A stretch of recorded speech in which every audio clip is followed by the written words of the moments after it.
Very Bad Wizards is a podcast with a philosopher, my dad, and a psychologist, Dave Pizarro, having an informal discussion about issues in science and ethics. Please note that the discussion contains bad words that I'm not allowed to say, and knowing my dad, some very inappropriate jokes. Immigrants! That's how they do, you know? Just drive around listening to raps and shooting all the jobs. The Wayland boss has spoken. Pay no attention to that man behind the curtain.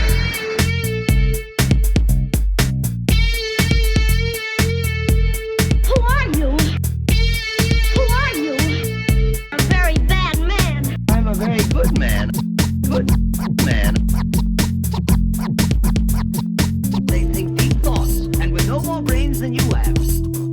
Pay no attention to that man. Anybody can have a brain. You're a very bad man. I'm a very good man. Just a very bad wizard.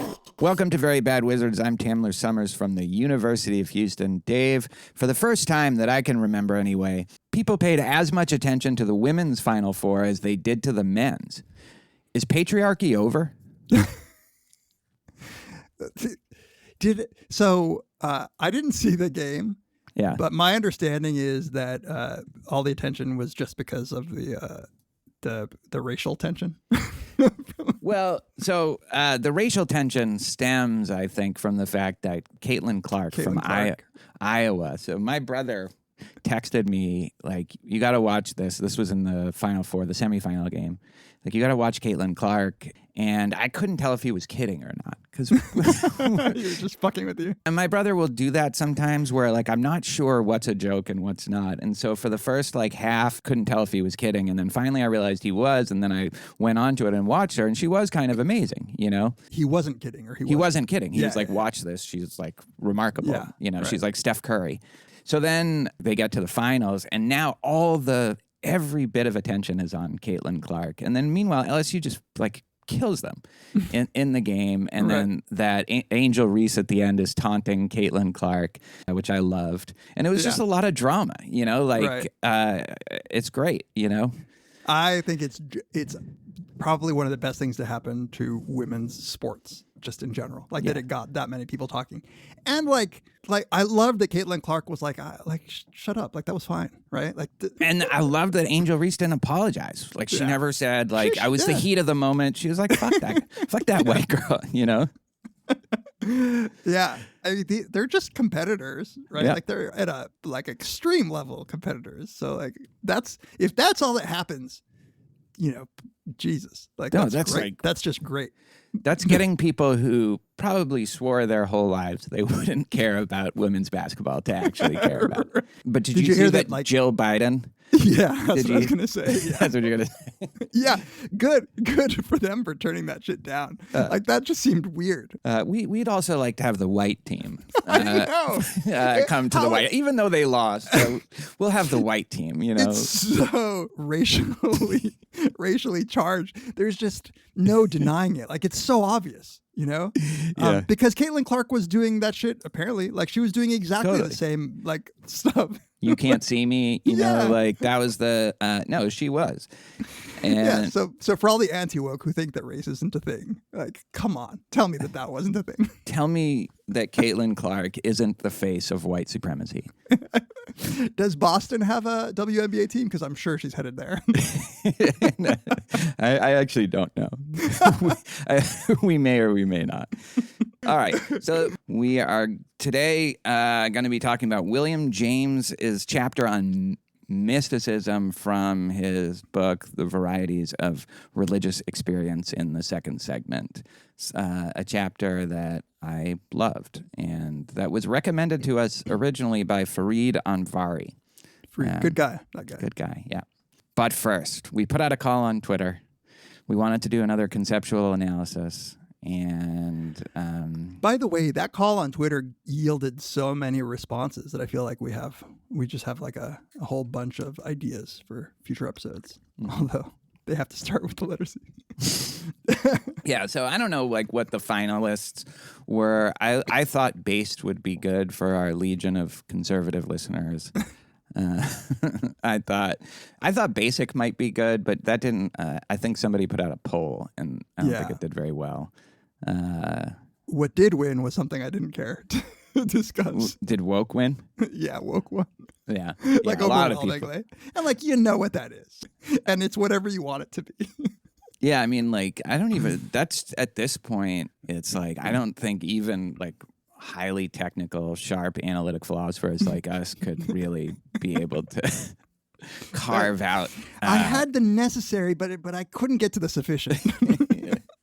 I know it makes you go broke, but that's all I know, really. So anyway, we settled on something that you wanted, and initially I resisted, creepy, and now I'm converted. I think it's a good idea. The thing that convinced me was that the other two concepts that we've done, corny and cringe, also start with C. Yeah, and so we're working through the C's. I think we're just working our way towards cunt. That's why we've been watching Deadwood for so long. Yeah. Right, creepiness. Yeah. All right. So you told me that you were going to work out a theory of creepiness. This was all this afternoon. When we decided, yeah.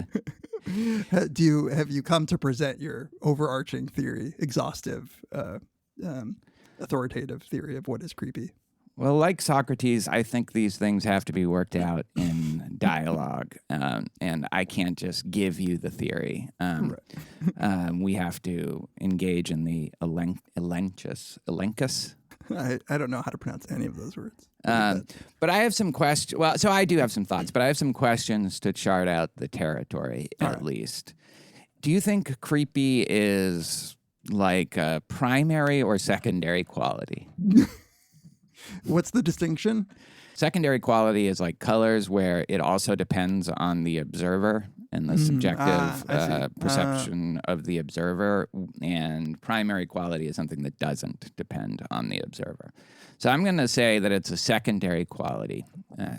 I feel like it has to be. Yeah. Aside from maybe a jokey response that like. Yeah. Second question, is creepy a thick concept? Oh, I think it kind of is. I do too. And so... Say what it is. Say what a thick concept is. Oh, God. Like, in my head, I envision, like, a thick concept is one that has, like, a lot of branches to other things. Like, it's a deeper concept. It's one that, like, is less surface. Yeah. Oh, that's not my understanding. My understanding is a thick concept has... they're evaluative, but there are some facts about them. Like courage definitely depends on our evaluations of somebody, but there are also certain facts that you have to have. Okay. I feel like we actually even discussed this in one of the papers. Yeah. In other words, when you call it something, you're also in part making evaluative statements, and you're in part making a factual statement as well. Yeah, then definitely thick. Yeah. Yeah. Now, the word creepy is used to describe many things. Mm-hmm. Do you think that there is, even if it's just a fuzzy concept, do you think that there is a unifying, there's a commonality to the ways when we, like in modern parlance? Okay, here's my shot at talking about the commonality. I think creepiness is the sense that something is either dangerous, like threatening, or off-putting in some way, or just off, but without knowing exactly what the source of that is, right? Like what the source of the threat or danger or just offness is. Yeah. I think once you have a definite sense of the source of the thing, then it's not creepy anymore. It's something else. Like a tiger isn't creepy. We know why a tiger is, but like these cars that drive around my neighborhood at night that are creepy because like I know there's something fucked up about this, or it feels like that, but I can't put my finger on it. Like, what are the cars that you're referring to? You're not talking about like Google Maps cars. You're talking about like little remote control cars. Well, no, they're like cars, but they're and sometimes they even have people in them, but they're just driving around making these like whoosh noises. And like I just took my dog last night for a walk, and they were all over the place. But the thing that's creepy about it also, just why are there these cars? They just go around the blocks, like they just do figure eights around the block. The thing that's creepy about it is that nobody talks about it. Like only my daughter and I talk about it. Only Eliza and I talk about it. Every time I bring it up to somebody else, like the subject gets changed right away somehow. And even like so I was thinking this, I rarely talk about it. This is the first time I've brought it up, right? Yeah. But like a lot of times I've wanted to talk about it, and I say, it just feels like I say something else. Like in Jonathan Strange and Mr. Norrell, when which I'm reading right now, whenever like the people under the spell would try to tell someone else, they would find themselves saying something completely different, like a long just description of some war from like the 1700s or something, Maybe you and Liza are the only ones who actually see them, and this is just like people being like, quick, change the subject. I was talking to Eliza yesterday, and she kind of suggested that this is, and now it's like they made it too obvious too. So it's just like somebody's going to lose their job, whoever is like creating this. If you videotape simulation. them with your phone, listen to me. If you record them with your phone and then you look back at the footage, are they there? That's a good question. Probably, if I had to guess, probably not. Anyway, but like if I found out that they, some just depressing like. It's Google Maps, like some sort of depressing capitalist explanation for like why they're doing this, they wouldn't be creepy to me anymore, but they would still, I feel like, have this kind of property of creepiness just because of the fact that they're driving around it seemingly aimlessly, and they emit this noise of like, The aimlessness is like distressing. Yeah. Did you, when you were growing up, remember when we had to get our conspiracy theories just from like the older kid in the neighborhood? Like, yeah. Did you ever get like have somebody tell you about black helicopters, like flying around? No. So I remember getting told that there were black helicopters. They were unmarked, and they were like FEMA, but this is before Katrina. This is before we knew that FEMA was just like a joke. Like people used to say that these black helicopters were like secret government, like FEMA choppers that were either surveilling or like on some covert shit against the citizenry. And so if you ever like saw a black helicopter, then you would just get this like creepy feeling around. You'd be like, oh, it's true. There are no markings on that. Like, so there's something about just there is that ambiguity, the just unknowable what's going on. Yeah, or unknown at least. Unknown. It might be knowable, but you don't know it. Right. Yeah, you're right that if you know it, then it takes a lot of that away. I agree. So I like in giving this some thought. I think that there is a component of. So there's the unknown and there's the vague threat, because you're right. Like it's not a threat that you know exactly what it's about is something that you'd be afraid of, not creeped out by.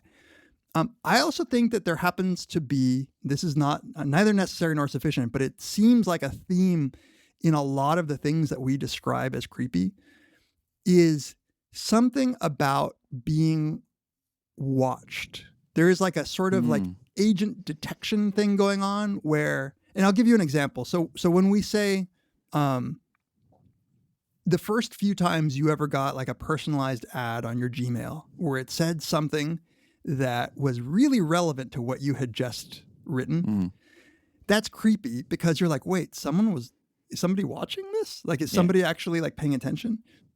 And so them kind of revealing their hand that something is being recorded all of a sudden makes you think like, am I just scratching the surface of, do they know everything that I'm saying or doing? Yeah.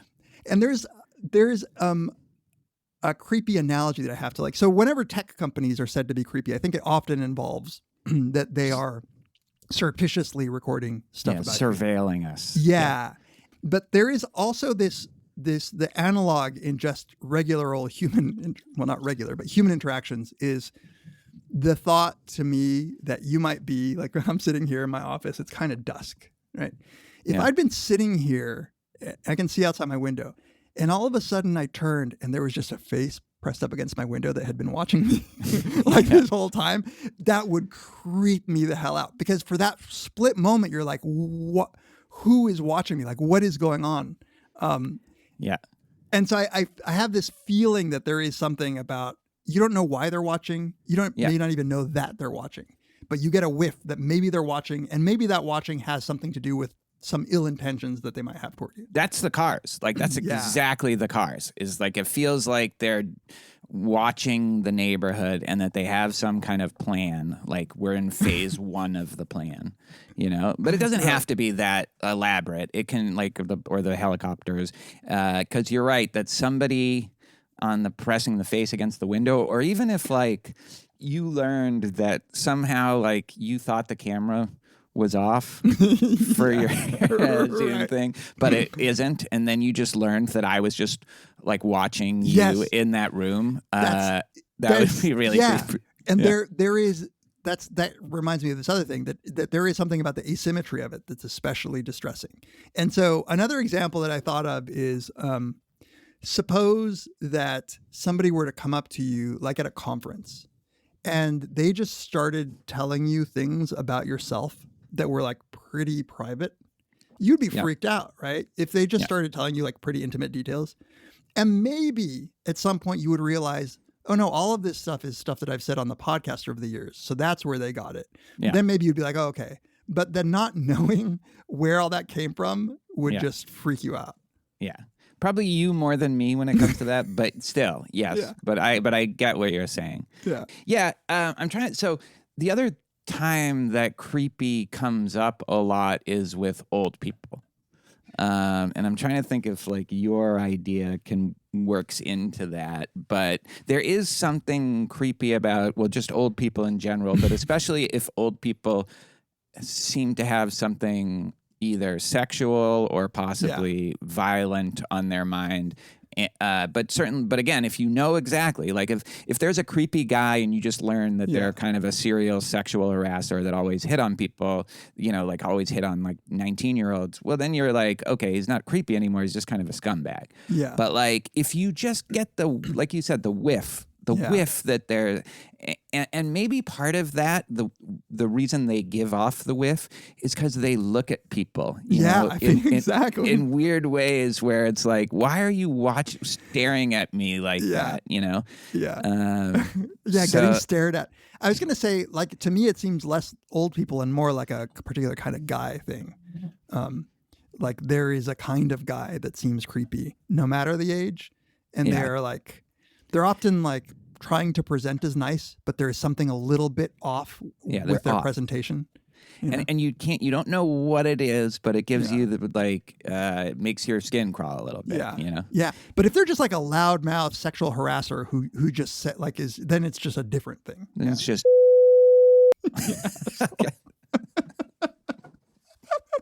You've got to cut that too. I got it.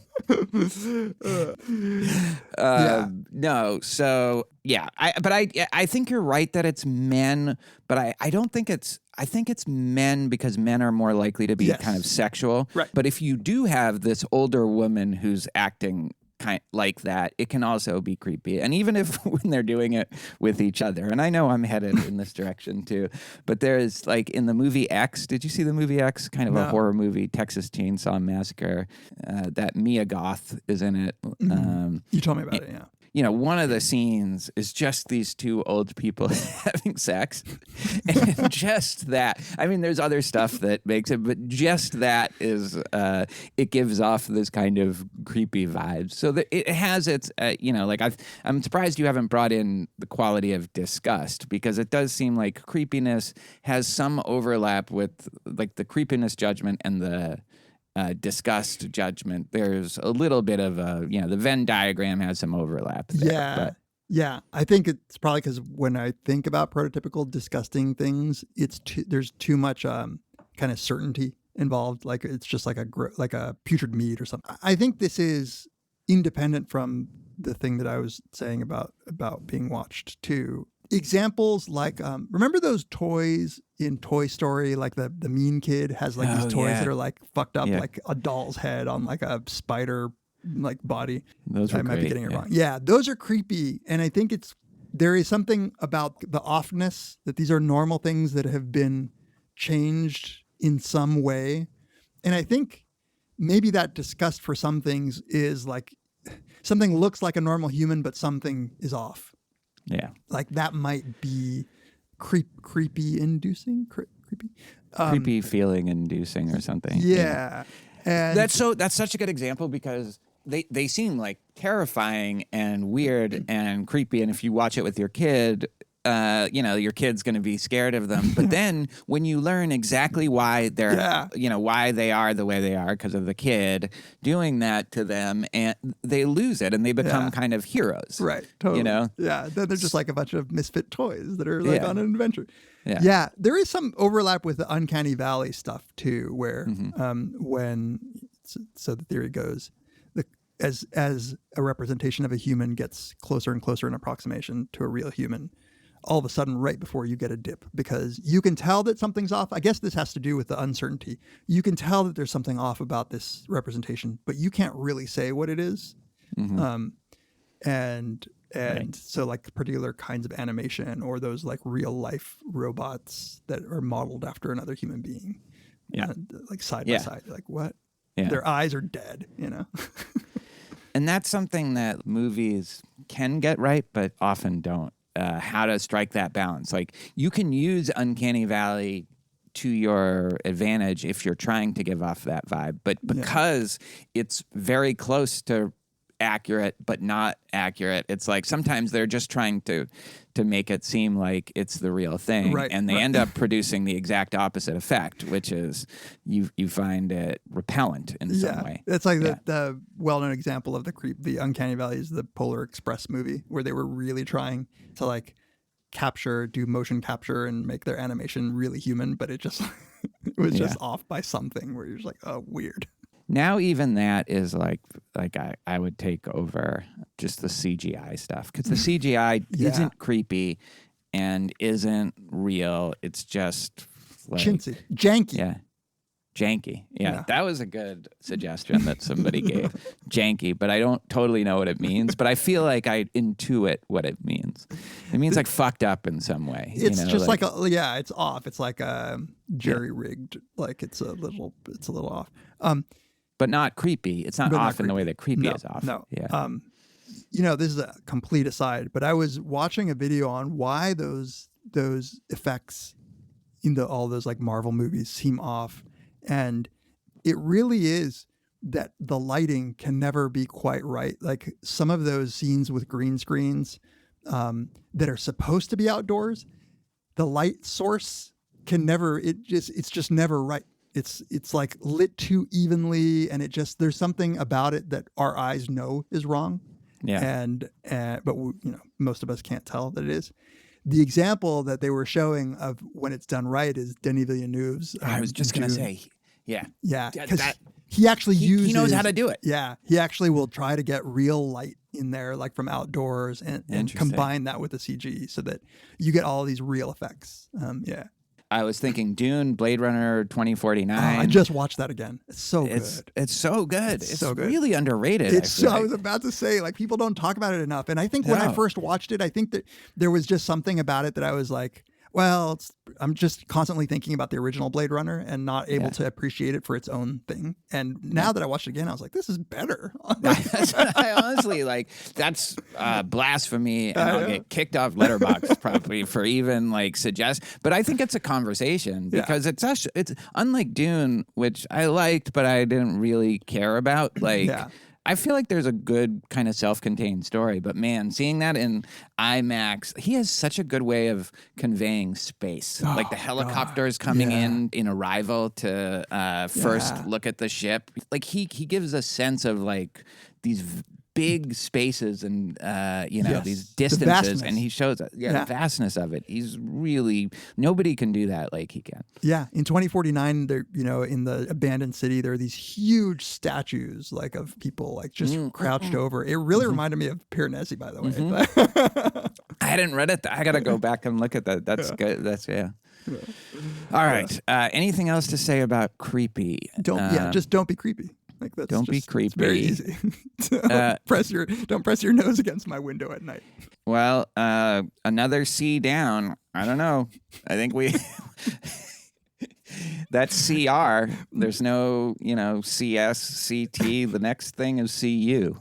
So Czechoslovakia. Cy Young. we'll be right back to talk about mysticism. This episode of Very Bad Wizards is brought to you once again by BetterHelp Online Therapy. It's my firm belief that therapy is a method to achieve self-discovery, but in particular, I think that it's a good method to avoid self-deception. Finding a therapist who you can build a relationship with and who will be honest with you about, let's be honest, things that you lie to yourself about, things that might be holding you back because you're unwilling to face them, features of your own character. That can be a pretty daunting thing. But in the context of a therapeutic relationship, I think it's one of the safest, best places to achieve that kind of insight into yourself. Of course, it's not all about avoiding self-deception. Perhaps you're struggling from anxiety or depression or excessive anger, or maybe you're just having insomnia and need somebody who's trained in the right kind of therapy to help you with those specific problems. But I think by and large, treating therapy is an opportunity to grow, and using a therapist to provide that kind of safe relationship in which you can grow is one of the biggest benefits of therapy in general. So if you're thinking about trying therapy, why don't you give BetterHelp a try? It's entirely online. It's designed to be convenient, flexible, suited to your schedule. All you have to do is fill out a brief questionnaire and you'll get matched with a licensed therapist. You can switch therapists at any time for no additional charge if for some reason you're not happy with who you were assigned. So why don't you go ahead and discover your potential with BetterHelp? Visit betterhelp.com/VBW today and get 10% off of your first month. That's BetterHelp.com/VBW. Our thanks to BetterHelp for sponsoring this episode of Very Bad Wizards.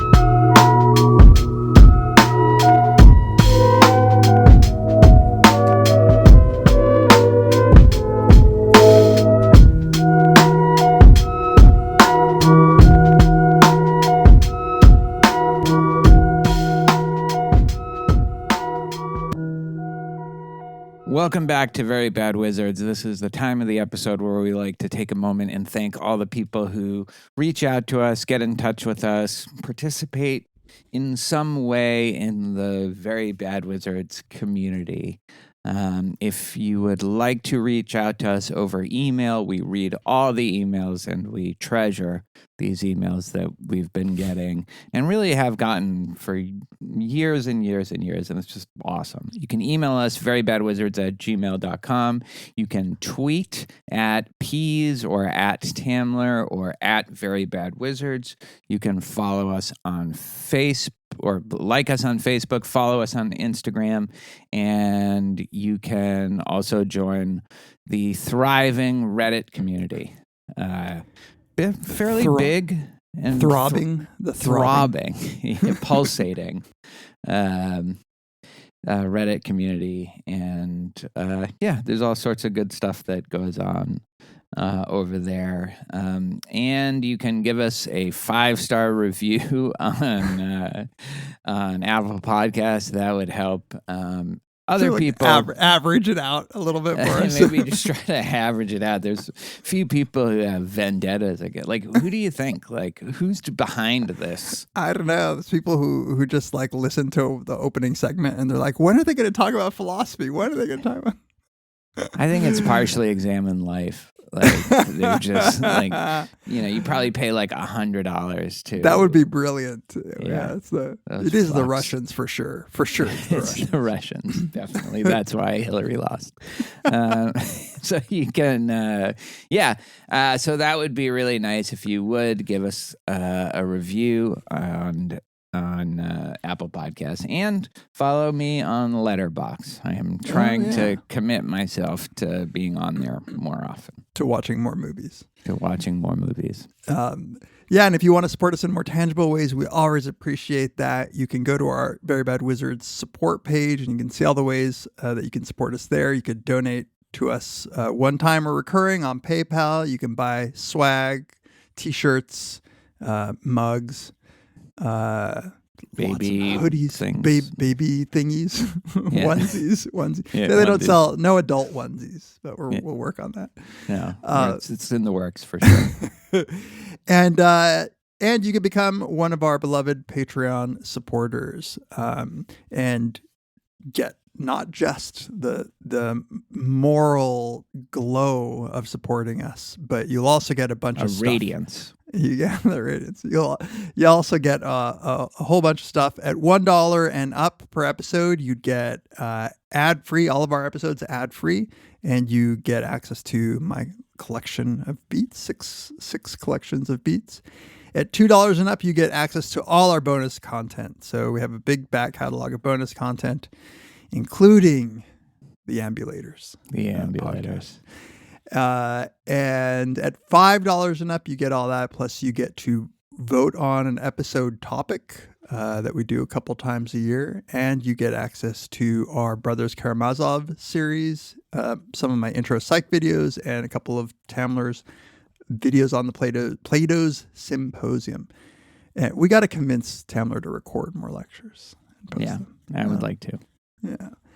And then finally at $10 and up, you get everything, including you get to ask us a question once a month on the Ask Us Anything Very Bad Wizards. You'll get the video of us answering your question that you asked. And at $2 and up, everybody gets the audio to those questions. But $10 and up, you get to be the question asker. To see the videos.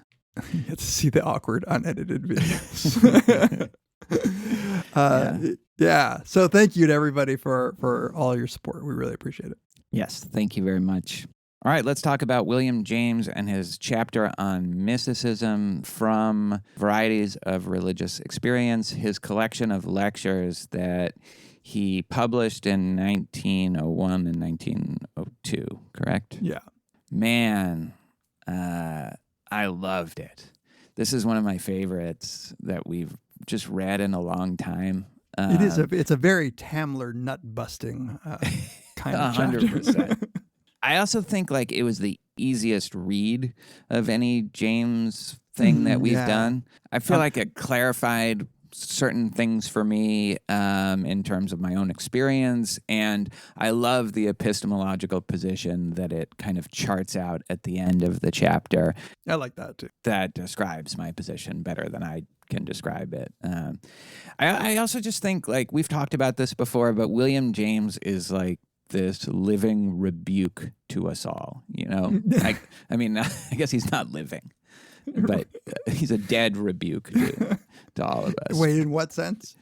To psychologists and philosophers, I mean. Like, he's like, how is it possible that he can pack so much insight into these essays and books and chapters that are it's just him reflecting and quoting people and organizing his thoughts and his attention and focus on a particular topic. And, you know, he does it without a specific methodology. This is one of the last people who does philosophy and maybe psychology the way it ought to be done. And he does it so well. It's impressive. And the temptation I always have out of defensiveness is to say, well, there was just less to know, right? Now we have like, hyper expertise where we can't be as broad.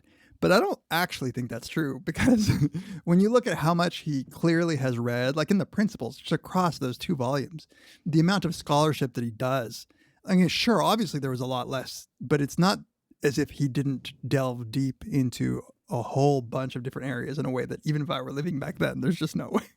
There also was not this culture of hyper specialization that there is now. And so he could do this. You know, we talked about this with Nagel to some degree. Like somehow he gets to just float above all the, you know, cite this person, cite that person. And he just somehow gets to just write about the absurd with it and mention Camus, and that's it. You know? Right. It's probably to the chagrin of everybody who's written in that field, but still. Whatever. Like, too bad, you know? Yeah. No, I feel the same way. And yeah, I mean, James, this is the thing, is James is not he's not really doing a floodlight kind of thing. Like he's citing a whole bunch of people. He's like somehow doing both at the same time, which is, I think, the very impressive thing. He does the thing that I always tell my students not to do, which is to just quote like 2.5 pages of straight text from somebody. No, that is true. It's a different time. But it's like good. Like he does it well, you know, and especially maybe in this chapter, I really loved some of the long quotations from people that probably I would only ever come across in a William James piece. Right. So shall we dive into what he actually says? So he gives, I think, a pretty good description of the properties of mystical experience. You know, he's not giving necessary and sufficient conditions, although the closest to necessary conditions are these first two properties, the first being ineffability. So he says, I'm just quoting here, the handiest of the marks by which I classify a state of mind as mystical is negative. The subject of it immediately says that it defies expression, that no adequate report of its content can be given in words. It follows from this that its quality must be directly experienced. It cannot be imparted or transferred to others. In this peculiarity, mystical states are more like states of feeling than like states of intellect. I think maybe we should say from the get-go that James really is interested in the state of mind of the mystical experience, lest it seem like what he's talking about is some sort of like actual treatise on religious doctrine or truth or anything like that.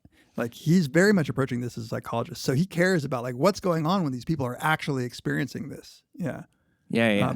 No, right. I think he does think that there is something we can take from the fact that people have these experiences and the commonalities in the experience. But yeah, he is just describing the experience of these people in a purely descriptive way. It is at the beginning not in any way trying to judge whether these are true, you know, like insights into a deeper reality or just, you know, mass hallucinations.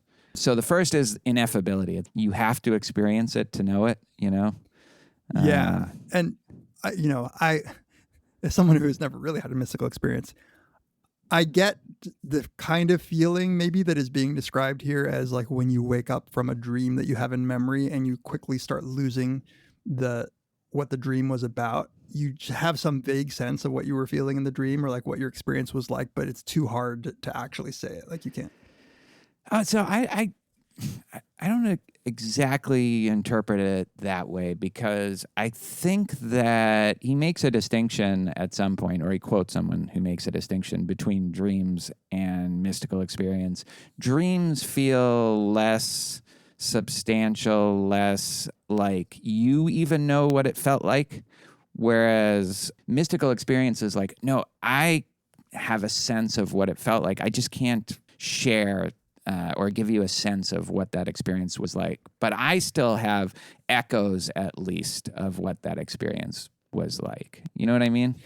Yeah. In my example, I was conflating the fleeting memory of the dream from the feeling that you might not be able to describe without the content of the dream. But I think you're right. Like I think that a mystical experience is on more certain grounds. Like when you escape it, it's not like you don't remember having it. You just can't communicate it. And even if you're in the middle of it, presumably it would be something that would be very hard to articulate because concepts are not up to the tasks, you know, like words or and language concepts. isn't. Yeah, right.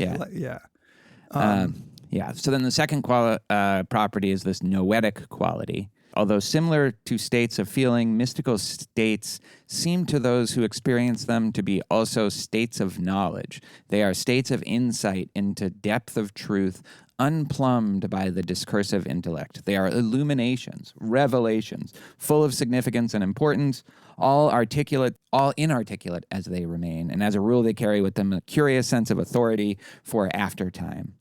Yeah. I love that curious sense of authority for aftertime, where it's like has some force on you, but because you can't communicate it, right, makes it hard. I was going to ask you if you'd ever had a mystical experience I was going to ask you the same. I don't think anything that I've had can properly be called a mystical experience, but I've always wanted one. And yet you won't take like mushrooms or because even like edibles. We'll get to that. You know, when James talks about the inducing it through drugs, through the like anesthetic like method or something. Yeah. I don't want that kind. You know, like I want the divinity to touch me without me having imbibed. You know, I definitely feel like there are times through meditation and even sometimes outside of taking a walk where I have something that reflects some of what he's talking about here, especially that idea that, oh, this is the real thing. And the thing that I think is real is like actually just in the way. Right.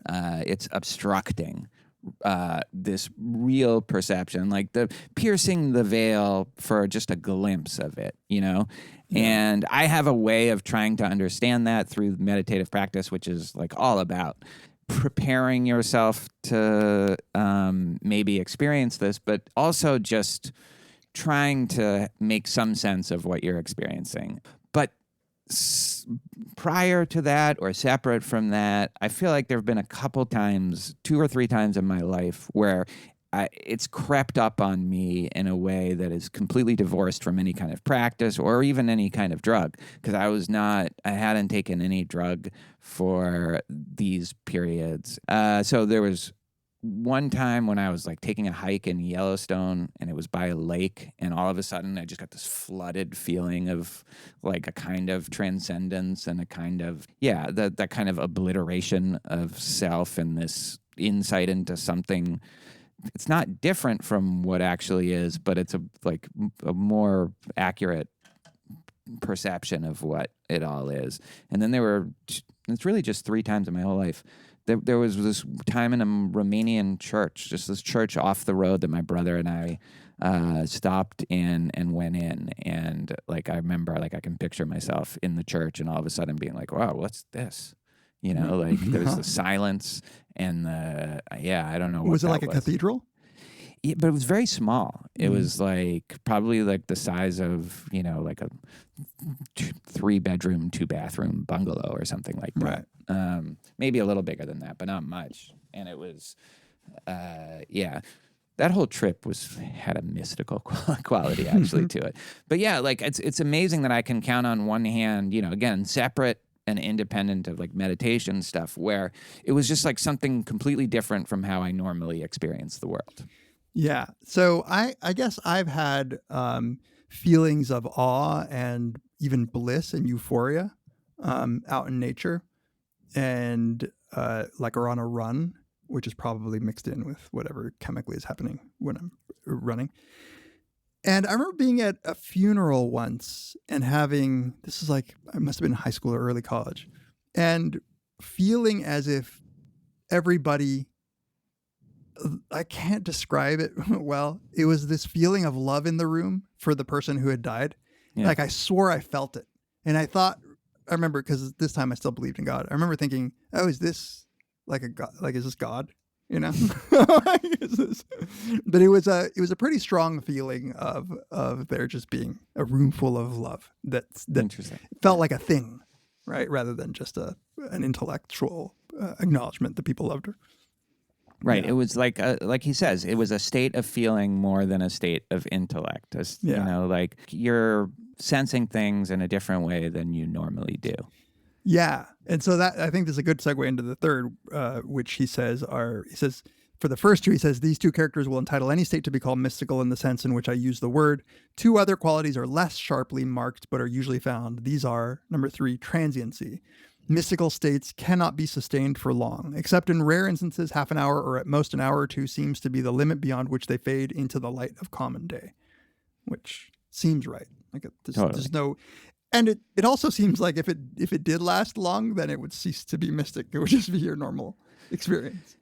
Yeah. It also seems like, so this is something I can say from like meditative experiences. It feels like you get like ejected from it.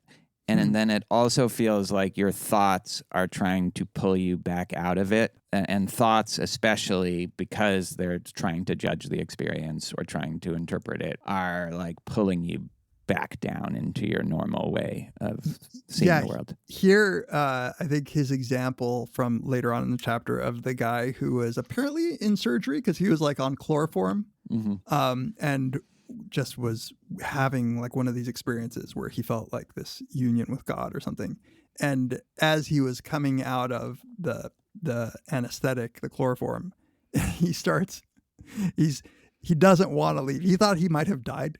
Yeah. And he doesn't want to leave. And so as he realizes he's getting pulled back into like normal reality, he says, I suddenly leapt to my feet on the chair where I was sitting and shrieked out, "It is too horrible. It is too horrible. It is too horrible," meaning that I could not bear this disillusionment. Then I flung myself on the ground and at last awoke covered with blood, calling to the two surgeons who were frightened, "Why did you not kill me? Why would you not let me die?" Poor surgeons. I know. They're like, look, you came in here. Buddy, You asked us to do this. Right. Yeah. So the last one. Yeah, passivity. This is one interesting one because I admit I hadn't really thought about it. So passivity, although the oncoming of mystical states may be facilitated by preliminary voluntary operations, like doing shrooms, as by fixing the attention or going through certain bodily performances or in other ways which manuals of mysticism prescribe, yet when the characteristic sort of consciousness once has set in, the mystic feels as if his own will were in abeyance, and indeed sometimes as if he were grasped and held by a superior power. Did you feel that? Well, like in those two instances that I described, I felt it. It just came upon me. It wasn't, I was just taking a hike or I was just going into this church to check it out. And then all of a sudden it was like getting a Scooby-Doo or something like that. I don't know if that's the best analogy, but it's ineffable. It's ineffable. No one will blame you. Yeah, exactly. But I will say that it's just inevitable that I'm going to talk about meditation stuff a little bit through this, but one of the sure ways to bring on these kinds of experiences is to stop trying, because it's not something that you can do. It's not something that effort can bring you, and in fact, effort is in the way. And so when now there is a little effort in making your body and your mind relax a little bit, but there does seem to be something about you're not reaching for this. It's not something that you can bring about to yourself directly. Even if you're prepping yourself for it to be brought about, it's going to come when it's going to come. And you trying to hurry that up is just going to delay it. Right. It does remind me a little bit of Piranesi when they're trying to get to the other world. Yeah. Like they have different ways of doing it. Like one guy can just do it by like remembering what it was to be a child, but the other guy has to go through this elaborate ritual. Yeah, right. Mm-hmm. Yeah. And the idea is that the other guy is a little bit more advanced at this. Yeah. Lawrence Arndt Sales and knows how to just kind of let it more wash over him than start chanting a bunch of things. Yeah. Well, you know what? One of the things that I like about this chapter is that kind of it isn't tied that much to any religion, or like it really is. This is what I meant, that he's tackling it as a psychologist, because he goes through a bunch of different examples and none of them are really tied to any religious tradition. And some of them aren't at all tied to any religious tradition. Right. And so he says the structure of my examples are kind of going to move from like not religious at all the way to like deeply religious. Because the commonalities of a lot of those experiences are interesting to science. The fact that you have all these people across thousands of years from very different traditions, that there's some common aspects to this kind of experience is of scientific interest. You can just look at it that way, but you don't have to only look at it that way. But you can. Yeah. I don't know. Should we dive into because one of the big commonalities that at least is unifying in this chapter is that these experiences, and I guess here's where I will even say it's surprising to me that the mystical experience is described by so many different people, whether it's just like the romantic poets or like Sufi mystics or whatever, that they involve something like the breakdown of the self, or like some insight that everything is one, right? Yeah, and I think the breakdown of self, obliteration of self, is in common across all these different traditions and experiences. Whether they have to be one, that might depend more. But even in like kind of more dualistic Christian traditions and stuff like that, you do still get, you're right, this kind of, it's all God's love, like in the end, and we're all just reflections of that in different ways. You know, there is if you'll permit me a bit of delving into the theology that I was raised in and just Christian theology in general, there is something that is very threatening to a lot of Christianity about these kinds of experiences. And I think that in the religion that I was raised in, we would have been taught to be very suspicious of experiences like this for a couple of reasons. One is that if the experience is so subjective and ineffable that you can't share it with other people, then it's just suspicious. Like, you just don't know whether to believe it or not, right? So there's this kind of just built-in suspicion. Like, if you can't evaluate the truth of whatever it is that you're saying.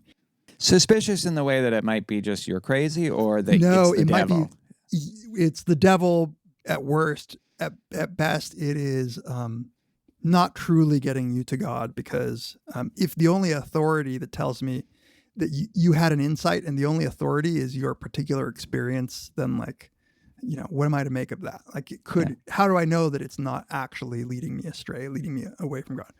But two, there is, I don't know to what extent this is true, maybe in the other monotheistic religions, but there is almost a deep heresy at the bottom of it all, which is that either this is all an illusion and I don't really exist as an individual self, but even more dangerous, what some mystics go, like where it takes them, is that when I say we're all one, when I say like some version of monism, that everything is one, I mean that the divinity exists in me. Right. And that is like real bad. So much so that a lot of mystics, I think, have had to hide that this is where their thoughts took them, or risk getting like put to death. But isn't like, this is what I don't fully get about Christianity. Don't you have built in some idea that we are Christ? You know, you eat the wafer. Is that just Catholicism, or you eat the wafer to take part in this, like to remember the death of Christ? But any hint that you might have godness in you is so contrary to the shitty way that you're supposed to feel, like where God is the perfect one, and you are separated from God, and God is the authority, and He's the one who's going to bring you to His grace. Like, we are a little piece of shit, and to even think. I mean, I'm sorry, Christian. Like, I'm sure there are a lot of Christian people who don't believe this. Sorry, Christians. Yeah, but you know, the Catholic notion of original sin is one of your separateness from God is a huge part of the theology. Yeah. So to even hint that you might be one with God is you're essentially claiming divinity in a way that only Jesus ought to be allowed. Yeah. It could be viewed in a way that undermines the authority, certainly of any clergy. Yes, exactly. And then maybe even God. And maybe God, right? But because those two are hard to distinguish in real life. Yeah, in fact, I feel like when we talked about Tolstoy and the last part of that Tolstoy memoir, Confession, we got that his dissatisfaction with more organized forms of Christianity was that it denied the divinity, the potential divinity of every person. Yeah. Which is, in some ways, just the Protestant Reformation. The thought that you could get to God, just you, like through prayer and worship and reading scripture on your own, was already a heresy. Yeah. So the thought that you might be able to achieve insight or oneness with God independent of any of this stuff, like, is even more dangerous, let alone that you might be saying that you're one with God. So some of the people that he talks about here, like Meister Eckhart, a German mystic, they were arrested, like he was arrested and was going to be put to death for this like kind of heresy, but he just died of old age before before they were able to do that. Do you think Jeffrey Epstein is still alive? I don't. But somebody's got to be driving those black cars in your neighborhood. Exactly. No, they're white. That's even creepier. Should we talk about some of the quotes? Like this J.A. Simmons quote? There's a big description that I thought it relates to what you were saying before about the obliteration of self. And it's a really good description. So he says, one reason why I disliked this kind of trance was that I could not describe it to myself. I cannot even now find words to render it intelligible. It consisted in I like that he says that and then goes on to give a pretty good description. There is a paradoxical nature. In a gradual but swiftly progressive obliteration of space-time sensation and the multitudinous of factors of experience which we seem to qualify what we are pleased to call ourself. In proportion as these conditions of ordinary consciousness were subtracted, the sense of an underlying or essential consciousness acquired intensity. That is that I feel like is so meaningful, that part. Like, you lose the ordinary conscious, and in proportion that you do that, that sense of something like a ground, something beneath it all becomes more vivid. And it is in exact proportion to you dropping the other ways that you normally interpret the world. I think that's like a beautiful articulation of at least how I understand these things. Okay, say more, because when it says that there is a sense of an underlying or essential consciousness, that to me sounds creepy. Like there's something there all along that you've become part of. Like what is that like? Well, so actually the part of it that I'm fixated on is in proportion as the conditions of ordinary consciousness are subtracted. So the simplest way of trying to describe it is to say that, normally it seems like you're viewing things with your eyes, and you're this little thing behind your head, behind the eyes. And as that starts to drop away, and, I don't think we have that as much with hearing, actually. So now seeing becomes more like hearing, where it's just kind of all around you. And it's like, okay, now there's this underlying, I don't know, people sometimes call it the ground of being, but I think people also describe it as emptiness, context of experience. There's something that makes possible all this other stuff that we don't, that we're not in touch with. We're in touch with the content of it, and we often think that that's all there is. But as that stuff drops away, you start to sense this other thing that makes all that possible. And that's the best I can do, I think. But as it says, it just immediately comes back. The self will drag you back into it. And it's like he says, it breaks the bubble. I have a genuine question. It's going to seem like like some sort of objection maybe, but it's not really. Why does it seem like you've pierced the veil to the real reality? And why is it more real than the self? Like, I feel like the fact that the self is always with us and pops back so easily might just be like, well, yeah, that's the actual thing. Like what you were in another state of illusion that was. Sure. Yeah. It's just purely what James says. It's a feeling. It's like, when you go back into your normal thought patterns and habits and stuff like that, and the way and perceptions, it doesn't feel as real, or it doesn't feel as like foundational as the other thing does. And so it is just a feeling that's as James says, like, I don't even know if I believe it, but like, I certainly wouldn't expect anybody else to believe it who wasn't experiencing it in the way that I'm experiencing it. But I do think it is a kind of feeling. But yeah, like it's not that you feel like you are understanding what is actually real, at least not for me, even close. It's that you at least see that there's something there. It's like you get a glimpse out into something briefly, and you don't know what it is, and certainly not how you could describe it.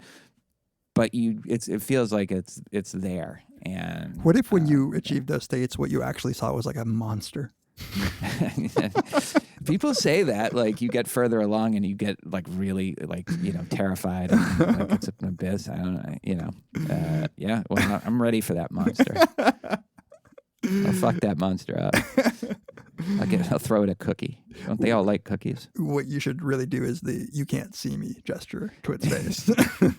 I also like that it's like, did you interpret it that William James did do nitrous oxide? Oh yeah, he did. And I think we've even talked about it. He wrote an essay on the effects of nitrous oxide where he actually says, he summarizes it here, but he basically had heard that people have like these insights when under the influence of nitrous. So he does it, and he really just does. He's trying his best to explain it, and what he comes up with is like, no, there's something deeply right about the Hegel's like synthesis, antithesis. Oh yeah, like, I have this. Thesis, Yeah. Actually, this is a much better answer to your question than what I just tried to stumble through. One conclusion was forced upon my mind at that time, and my impression of its truth has ever since remained unshaken. It is that our normal waking consciousness, rational consciousness as we call it, the thing that gets you all hard, is but one special type of consciousness, while all of it, parted from it by the flimsiest of screens, there lie potential forms of consciousness entirely different. No account of the universe in its totality can be final, which leaves these other forms of consciousness quite disregarded. How to regard them is the question. Again, I think he's still being descriptive here. It's that, okay, there's my normal consciousness, but then there's this other kind of consciousness. And you can't deny that there's something significant about that. And then he says, as you alluded to, I feel as if it must mean something like what the Hegelian philosophy means, if one could only lay hold of it more clearly. Those who have ears to hear, let them hear. To me, the living sense of its reality only comes in the artificial mystic state of mind. The Hegelian, yeah, and he's quoting Jesus there too, with those who have ears, let them hear. Yeah. That's so funny. Yeah, I think it's hilarious. Which I couldn't tell whether he thinks that the chemical ways of achieving this state are as legitimate. It seems like he did have what he thinks of as insight in his anesthetic revelation. Yeah, but why wouldn't they really? Like, there's no reason to think that meditation or, various Christian or Jewish mystic rituals or whatever are like the legitimate path. And this isn't. It just might be something. Yeah. Let's just say that there is these other states of consciousness that are inaccessible to us normally. Like, why couldn't it be drugs that get? This is the whole psilocybin kind of theory, which is annoying normally just because of the people that I think do it, like are all excited about it, but actually seems like it might be right. I have a vague recollection that we talked about something like this, but it does seem like like there's the natty route, like you got to be a natural. There is some value placed on achieving this through the old-fashioned way. Like, you can't just take steroids and right. You can't take Viagra. Like, yeah, it's not the authentic you. But I don't think there's your authentic spiritual boner. Exactly. This is like if you run out of Viagra, you can't fuck anymore. Like if you through meditation can maintain it. Like there is something, maybe it was when Sam was on, we were talking about this, like, if you have to work years and years to get to this spot in your meditation, I can see why you might think that just popping some LSD and feeling the same thing isn't the same thing, because there's something that you've worked on about yourself that got you there. I just think that reflects a kind of Protestant, like you have to work for it to be valuable. Yeah, but I mean it more like an authentic experience, like where there's an external way and an internal way. But why is it more authentic if it's external rather than internal? I don't think that there's any real argument to be made there. It's like maybe somebody would say, like, sure, you can get pleasure from cocaine, but is it the same as the pleasure you get from a human relationship? Like, one of them might reflect something deeper. Yeah, and I actually think that's probably true. Like, I've only done, tragically, since, starting serious meditative practice, I've only done hallucinogenics when I haven't had enough of them. Last night being one example, actually. I told you that for the podcast I was going to take this leftover bit of mushroom that I had, and it didn't unfortunately really do anything. But other times that I've done it, it was like it brought you to a place for free that you would normally have to spend a bit of time getting there. Yeah. But I think you only understand it. I had done a good amount of mushrooms and LSD before any of this and never had those kinds of experiences. So I think the practice maybe alerts you to what it is that you're experiencing and how to understand it. And then the LSD just gets you there. You don't have to sit for 25 minutes to feel it. You just get it for free in that way. And that's fine, I think. Yeah. But there is something there about it's alerting you to what to look for, or how to even, I don't know, make sense of the experience. And I think, suppose that there is just the various true mystics that have lived throughout time, who have visions regularly or whatever. I told you I was reading this book by William Blake, about William Blake, and he just, since he was a kid, he was seeing shit. So maybe there's something wrong with all of their brains, or different. But there is something about the traditions, whatever it is, whether you're a Sufi and it's from Islam or Christian tradition or Buddhist, that or the Native Americans who do ayahuasca or peyote or whatever, where the use of the drug is made valuable because of the knowledge and wisdom that you gain from the tradition, or in your case, the practice, right? Where maybe brains are kind of broken, but there is a way in which they've been broken similarly in other people that have given this sort of. Now, it could all be bullshit, but I guess what I'm saying is that it seems like it's more valuable to have had some structure to make sense of the experience, and not just be. I suspect that some people who are devoid of any of the structure of religion or whatever meditation would just be put in the loony bin, or kind of just perplexed by it. I felt, in Yellowstone, it's oh, this is new and weird. Right. And then but it has no way of really trying to. But what's interesting about what you're saying, I think you're totally right. It gives you a framework. What did you say? You said it gives you a structure. Yeah. It gives you a structure that will help make these experiences more vivid. And I think that's totally right. At the same time, and I think this is true not just for Buddhist practice, but for a lot of these things, concepts and structures are in some ways kind of the enemy. They're the things that are blocking, obstacles to the experience. And so it seems contradictory that you need a structure, which I agree with, but also that conceptual thought and certainly any kind of interpretive framework that you could describe is not helpful. Maybe one of the advantages is just in being able to try to communicate what happened to you. Because if you can say oh, you know how we believe in the Trinity and there's this Holy Ghost thing or something, it's kind of you're enveloped in the Holy Ghost, or I don't know, whatever it is. Maybe it's not so much that it is the source of insight or that it's changing the insight, but it's just giving people a way to, at a meta level, either think about what they've been experiencing or maybe just a better way to hide.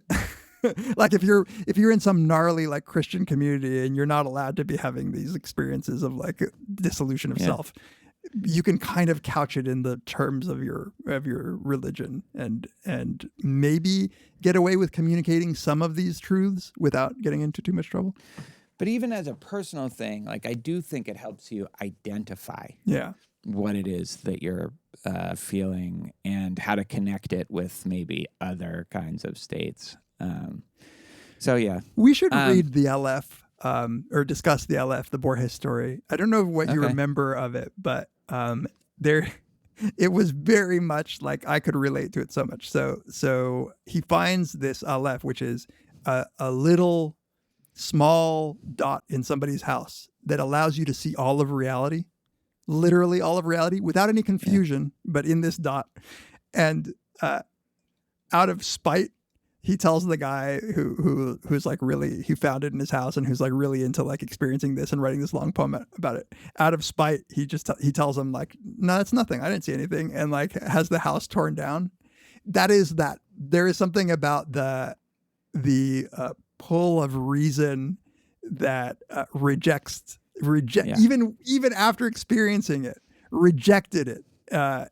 And that's just how I feel. I think that I am the dogmatic, rationalist at that point. It's like it was just you're the rejecting the most real thing that's ever happened to you. Yeah. Maybe. Actually, speaking of this, so one thing that he says, quoting R.M. Buck, I love these guys' names. Yeah, they're such fake names. Yeah, it's like porn names. To this is added a state of moral exaltation, an indescribable feeling of elevation, elation, and joyousness, a quickening of the moral sense, which is fully as striking and more important than is the enhanced intellectual power. And then he says, with these comes what may be called a sense of immortality. That should perk your interest. A consciousness of eternal life, not a conviction that he shall have this, but the consciousness that he has it already. I like that. And I do think, like, I don't know about exaltation or elevation or elation, but there is a kind of lightness and joyousness that you get, and especially maybe lightness that comes with this, in contrast to the feelings of being like smacked down with this, overwhelmed by it. I think this gets at another aspect of, at least how I understand some of these experiences, that it's a very light and like you feel airy, freeing, liberating. Yeah. It would be nice to feel. I do feel in some of these descriptions, I feel like anxiety and dread are the opposite of the emotions that are being reported. Anything else you want to talk about the states themselves before we maybe conclude with a discussion of the epistemology? I don't think so. Actually, there's this one thing that, before we get to that, this thing about the negation. Oh, yeah. You know, how he says there's these two properties. One is monism, and the other is a kind of optimism. And it's a feeling that you're embracing things, you're saying yes to things. But then he quotes, I think, Upanishads. Yeah. He, the self, the Atman, is to be described by no, only, say the Upanishads. Although it seems on the surface to be a no function, is a denial made on behalf of a deeper yes. Yeah. I love that. It's very well described. And I think it's like it gets at something too. You know, like the negation is a big part of what it is that you're trying to do, but it is on behalf of a deeper yes. Yeah, it's super cool. I do remember, I don't know where I studied it, but about this view of like what's called negative theology, that God is so great that you can only say things that he's not. And so you should never say anything other than what he's not. And there's like a deep tradition of that. But at some point it might not make sense because you still seem to be saying something. But that's just the way, that's the paradoxical nature of it. that It's the yin yang, like the negation has to make the thing positive, and that's also in common to a lot of religions. You need to know suffering in order to know joy. You know, you need to right. That's the what James says is like that seems like a novel connection to me, that there is something about this feeling of negating, saying the truth by negating, that he equated to like the negation of your will, like the ascetic lifestyle. Yeah. And then he quotes Hegel in German. Like Hegel in his logic, mystics journey towards the positive pole of truth only by the Der absoluten Negativität. I got to say it angrily. Juden. Gott, Negativat Juden. Gott ist ein lauter Nichts. Well, and this, like, you know, we've talked about this before when talking about meditation, but there is something about just the pounding on your rational faculties that paradoxes provide, which seems to be important. Yes, exactly. And that's like Zen koans sometimes. Which is cool because James obviously would have no idea about Zen at this point, right? I don't think. He certainly seems to know about Buddhist philosophy, but maybe Zen hasn't made its way specifically. And he doesn't talk about the sort of role of those things. But like Zen is all about that. Emptiness is form, form is emptiness is a big Zen idea and very much in line with this kind of thing. And then the Plotinus, he says, in the vision of God, says Plotinus, he's the Neoplatonist, one of the big Neoplatonists, what sees is not our reason, but something prior and superior to our reason. That must have given you. Did you just like immediately just slam your computer down and like pour a bunch of gasoline on it and light it on fire? Yeah, well, I just skipped over it.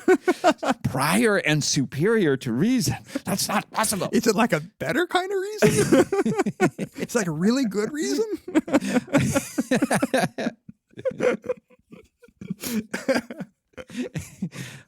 It's like calculus. But this is, I think, what I've been saying is this idea that reason is necessarily employs concepts, and this is something prior to concepts that that you have a brief window to, or you're crazy. One of them, right? Yeah, I totally am. How should I put it? The universe wasn't designed with concepts in mind. So I'm okay with the thought that like what concepts are doing for us is are allowing our minds to wrap around reality in a way that's kind of useful. And but there is nothing in the universe that's like fundamental reality will organize itself around the concepts that your brain evolved on to like, and then your language evolved into. Like, no. So I get that if you were to come in contact with whatever underlying reality is, that concepts wouldn't work. Like, why would they? It's just like, I would fall back on the negation parts where you're like, it's not this, it's not this, it's not this. Yeah. And then the only further step on your path towards mysticism, which I do think there's like a little Christian mystic just waiting to break out in your breast. It's that the concepts are useful, but then they also might close us off at times to a more holistic understanding that would actually also perhaps be more accurate. Yeah. That last part is what I'm also going to say, which is like, I have zero reason to believe that any of this stuff would be accurate. Like, why would our brains be able to like even get there? You know? Yeah, that's a fair question for someone in the thrall of conceptual thought. So let's conclude, because we got to wrap up, but with his epistemological takeaway, which is actually fairly short. You know? I really liked it. I mean, okay, it's a little wishy-washy because he says the thing and he says the opposite thing. Negation. What is it? It's a synthesis. Methode der absolute. 999. He says, my next task is to inquire whether we can invoke it as authoritative. We're talking about mystical experience. Does it furnish any warrant for the truth of the twice-bornness and supernaturality and pantheism which it favors? I must give my answer to this question as concisely as I can. In brief, my answer is this, and I will divide it into 3 parts. Talk about who can't let go. This is a 3-part answer. Okay, 1, mystical states, when well developed, usually are and have the right to be absolutely authoritative over the individuals to whom they come. Do you agree with that?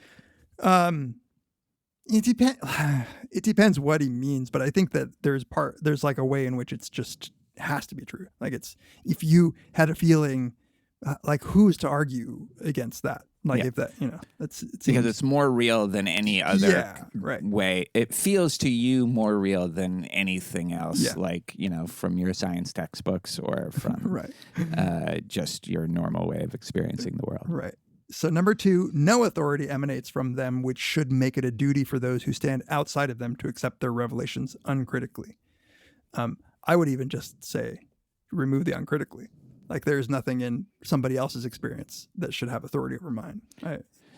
In isolation, no, but maybe in conjunction with a lot of other ones. I mean, and similarly, you could be a little more skeptical about number 1 if you thought, like if you had a way to even kind of explain away your own experience, then maybe even if it felt more real, you would feel like you had some reason to doubt it. Here, I think maybe, like if you're just talking about one person's experience, there's no reason if you say you have it for me to think that, oh, there's something there that's worth looking into. But if a lot of people are doing it and it's part of this big tradition or there's overlapping traditions. Which he'll get to, which I think we read his conclusions probably emphasizing the different things that he said, which is why I think it's a little wishy-washy because he gets to that.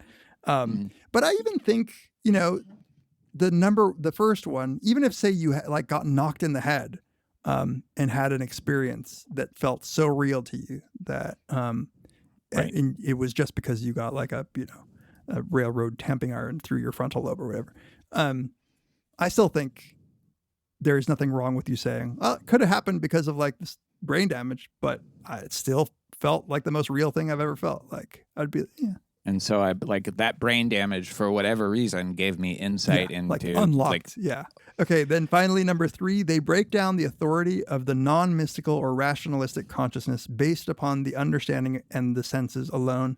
They show it to be only one kind of consciousness. They open out the possibility of other orders of truth in which, so far as anything in us vitally responds to them, we may freely continue to have faith. Do you resist that? That they break down the authority? Well, this is where I want to read what he writes about number 2, because I find this pretty convincing. So he says, but now I proceed to add that mystics have no right to claim that we ought to accept the deliverance of their peculiar experiences if we are ourselves outsiders and feel no private call thereto. And then he says, the utmost they can ever ask us in this life is to admit that they establish a presumption. They form a consensus and have an unequivocal outcome.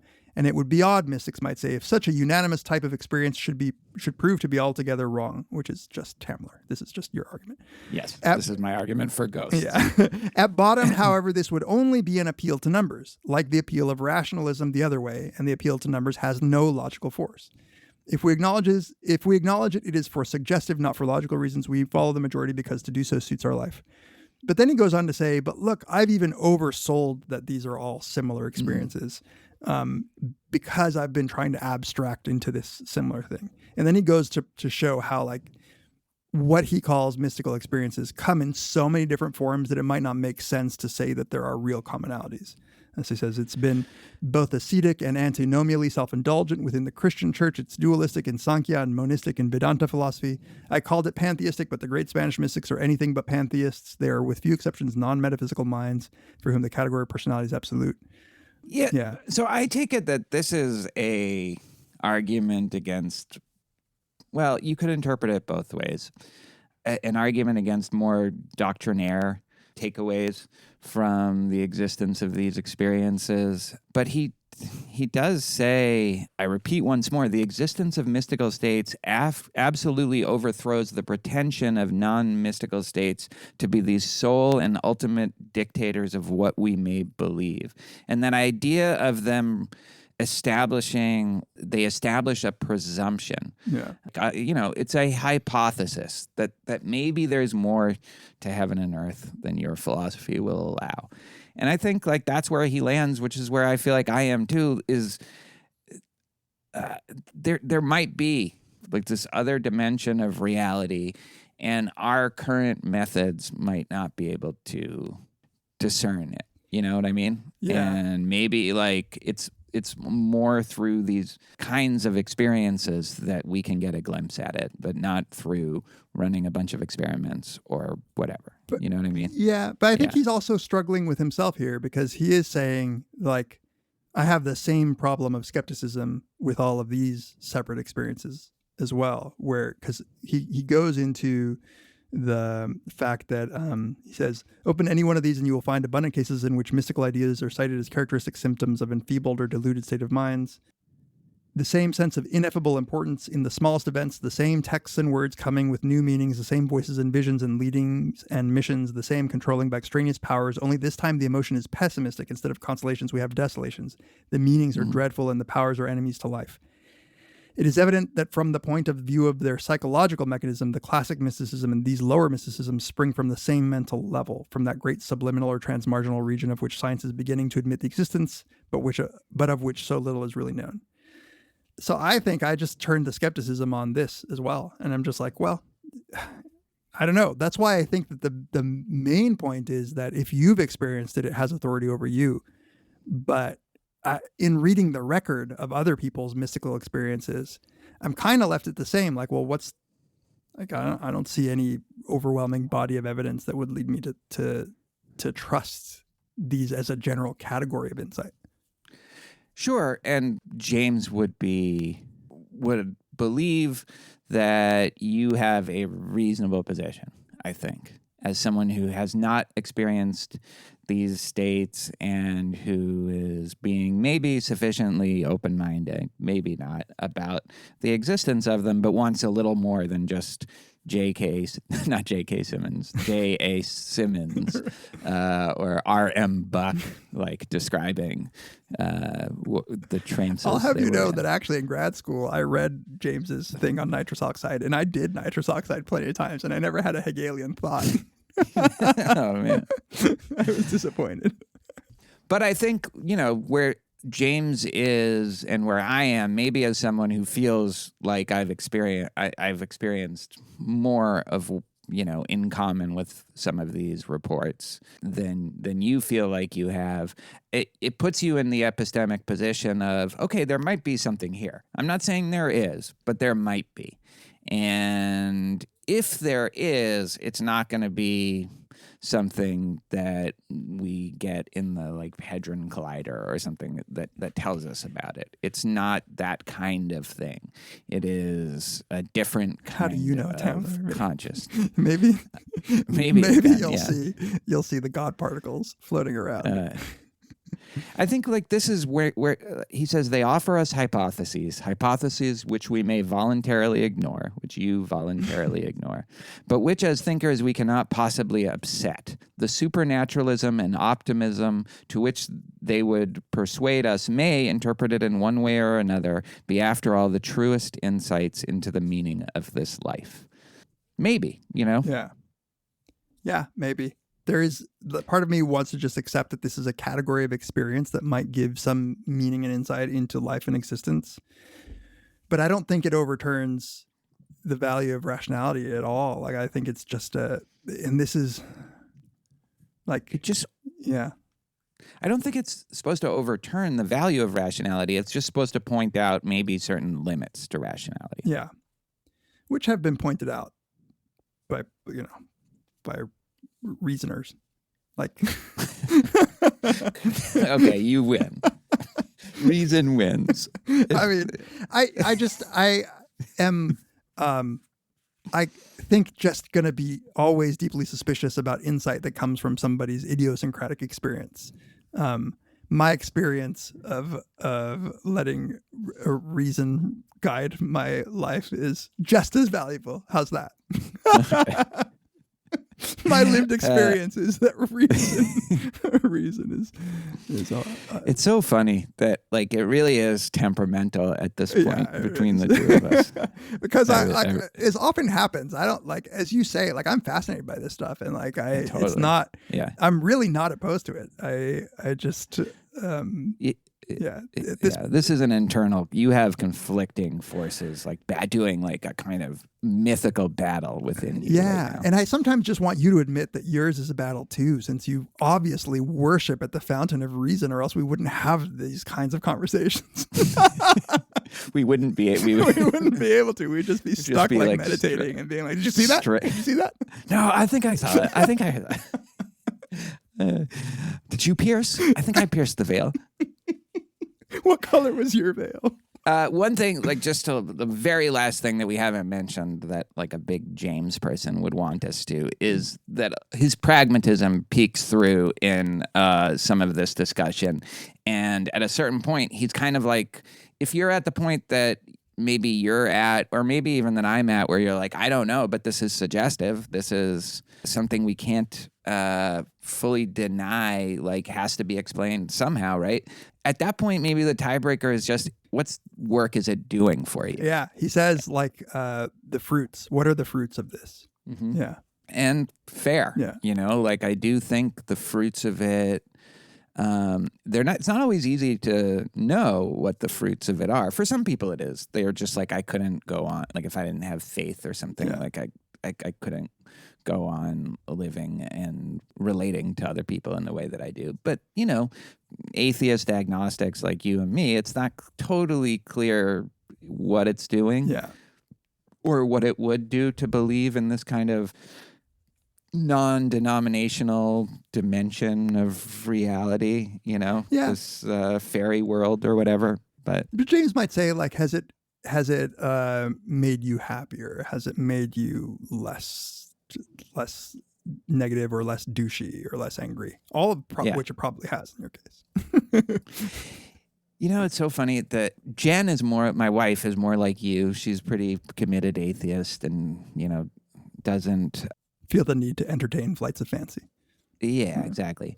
But we were talking about how Omar, our dog, the pit bull, we found on like the 1 year anniversary of Tess's death. He just happened, this like terrified, nervous dog just followed me and Charlie home for like 12 blocks. And, you know, what we had always said was Tess just said, okay, you're just wandering, you're a pit bull wandering the streets of Houston. I'm going to find you a good home. Here you go. And I said to her just a couple nights ago, like, because she brought it up again, I said, you know, sometimes you talk about that like you actually believe it. And she's like, I kind of, like, I do, I think. Like, I actually do. And but you don't believe anything else about the world that's consistent with that. And she's like, yeah, I know. But I kind of believe it, you know? And maybe that's that kind of the fruits of that are, like, that our other dog just gave us a new one. Is like it's funny the way that you don't it can be more localized in terms of how mystical you want to be. I look forward to Jen founding her religion where there's just one story.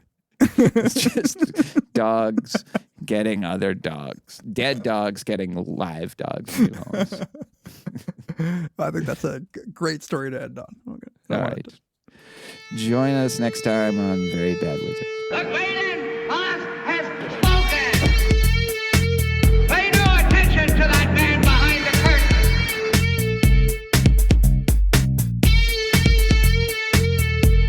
Who are you? Who are you?